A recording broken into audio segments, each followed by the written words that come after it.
obwohl und trotzdem. Was ist eigentlich der Unterschied? Weißt du, wie man sie richtig benutzt und vor allem, wo stehen sie im Satz? Genau hier machen viele Deutschlernende Fehler, aber keine Sorge. In diesem Video erkläre ich dir den Unterschied ganz einfach und Schritt für Schritt. Are you ready? Let's go!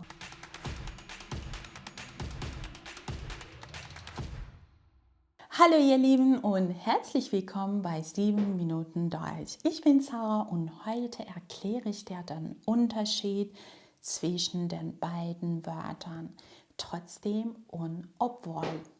Mit beiden Wörtern können wir Sätze verbinden, aber sie stehen an unterschiedlichen Stellen im Satz. Genau deshalb sollte man sie nicht verwechseln. Starten wir zuerst mit trotzdem.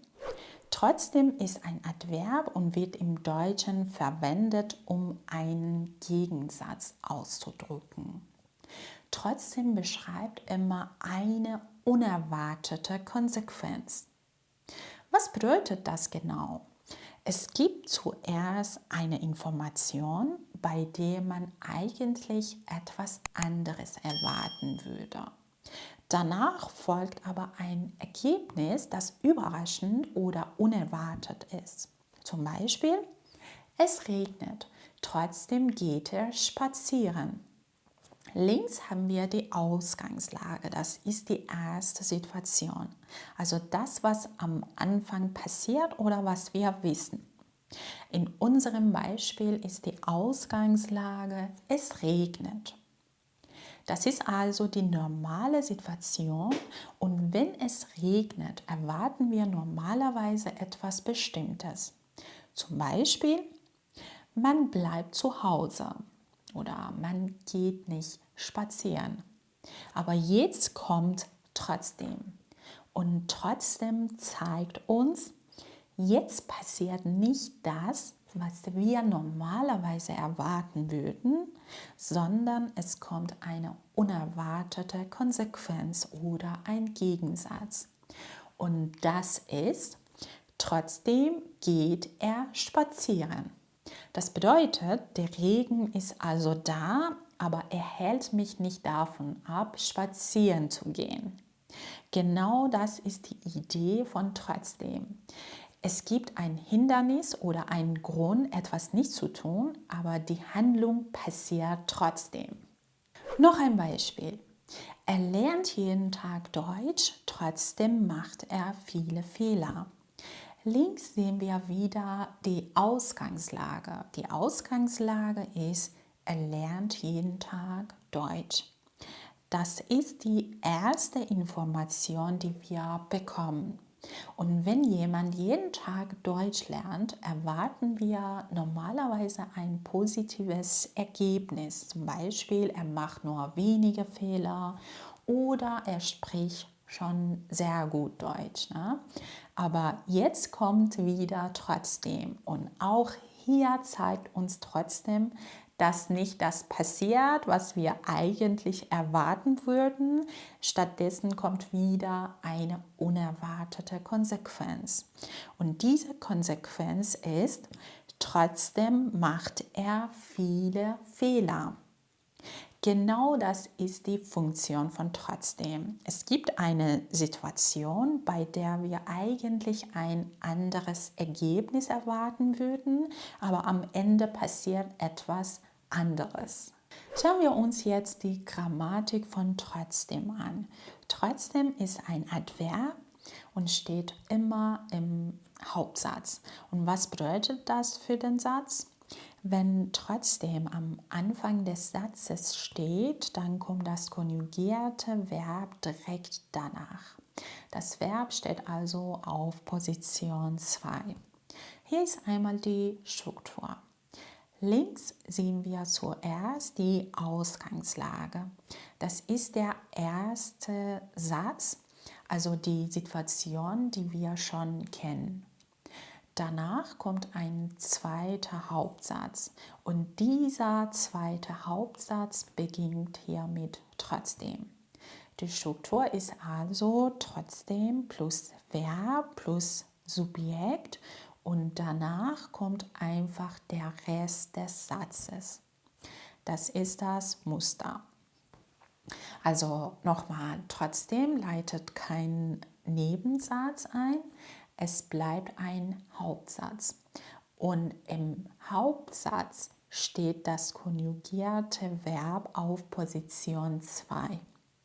Das ist die wichtigste Regel, die du dir hier merken musst. Steht trotzdem am Anfang, kommt das Verb direkt danach. Aber jetzt kommt ein sehr wichtiger Punkt. Vielleicht fragst du dich gerade, muss trotzdem immer am Anfang stehen? Und die Antwort ist nein, nicht immer. Hier ist die trotzdem formell. Und hier kannst du ganz klar sehen, trotzdem kann an verschiedenen Stellen im Hauptsatz stehen. Aber das Verb bleibt trotzdem auf Position 2. Schauen wir uns zuerst die erste Variante an. Trotzdem auf Position 1. Hier steht trotzdem ganz am Anfang des Satzes, also auf Position 1. Dann kommt direkt das Verb, trotzdem macht er viele Fehler. Die Struktur ist also trotzdem plus macht plus er plus viele Fehler. Hier sehen wir wieder ganz klar, das konjugierte Verb steht auf Position 2. Kommen wir jetzt zur zweiten Variante. Hier steht trotzdem nicht am Anfang, sondern später im Satz auf Position 3. Der Satz lautet, er macht trotzdem viele Fehler. Hier steht also er auf Position 1, macht auf Position 2, trotzdem später im Satz, also auf Position 3. Und dann kommt der Rest. Und auch hier bleibt die Regel gleich. Das Verb steht auf Position 2. Beide Sätze sind richtig. Der Unterschied ist nur, in der ersten Variante steht trotzdem vorne, ganz am Anfang. In der zweiten Variante steht trotzdem später im Satz. Aber in beiden Fällen gilt, im Hauptsatz steht das konjugierte Verb auf Position 2. Jetzt kommen wir zu obwohl. Obwohl ist eine Konjunktion und drückt auch einen Gegensatz aus, aber es wird im Satz anders benutzt. Obwohl leitet ein Nebensatz ein und dieser Nebensatz beschreibt meistens die Ausgangslage, also die Situation, die am Anfang da ist. Und wie sieht das jetzt in einem echten Satz aus? Schauen wir uns dazu direkt ein Beispiel an. Obwohl ich müde bin, kann ich nicht schlafen. Hier links steht, obwohl ich müde bin. Das ist der Nebensatz mit obwohl und dieser Nebensatz beschreibt die Ausgangslage. Die Ausgangslage ist also, ich bin müde. Wenn jemand müde ist, erwarten wir normalerweise, dass er sich ausruht oder schläft, aber jetzt kommt die Konsequenz. Kann ich nicht schlafen? Hier sehen wir, nach obwohl kommt ein Nebensatz und im Nebensatz steht das Verb am Ende. Obwohl ich müde bin. Das Verb ist hier bin und es steht ganz am Schluss. Danach kommt der Hauptsatz. Kann ich nicht schlafen? Schauen wir uns jetzt die Obwohl-Formel an. Jetzt geht es nicht mehr nur um die Bedeutung, sondern ganz konkret um die Satzstruktur. Und hier ist die wichtigste Regel. Obwohl leitet ein Nebensatz ein. Das bedeutet, im Nebensatz steht das Verb am Ende. Nach dem Komma kommt dann der Hauptsatz. Und im Hauptsatz steht das konjugierte Verb direkt nach dem Komma. Hier wird es jetzt ganz deutlich. Auf der linken Seite siehst du den Nebensatz. Und im Nebensatz gilt, das Verb steht am Ende des Satzes. Die Struktur ist also obwohl plus Subjekt plus Rest des Satzes plus konjugiertes Verb ganz am Ende. Auf der rechten Seite siehst du den Hauptsatz und hier gilt, nach dem Komma kommt der Hauptsatz mit dem Verb zuerst. Aber eine Frage, muss obwohl immer am Anfang des Satzes stehen? Nein, mit obwohl bist du ganz flexibel. Der Nebensatz mit obwohl kann am Anfang stehen oder ganz am Ende. Beides ist richtig. Die erste Variante, obwohl es spät war, haben wir einen Film angeschaut. Hier steht der Obwohl-Satz am Anfang. Deshalb kommt nach dem Komma im Hauptsatz direkt das Verb haben wir. Das ist ganz, ganz wichtig.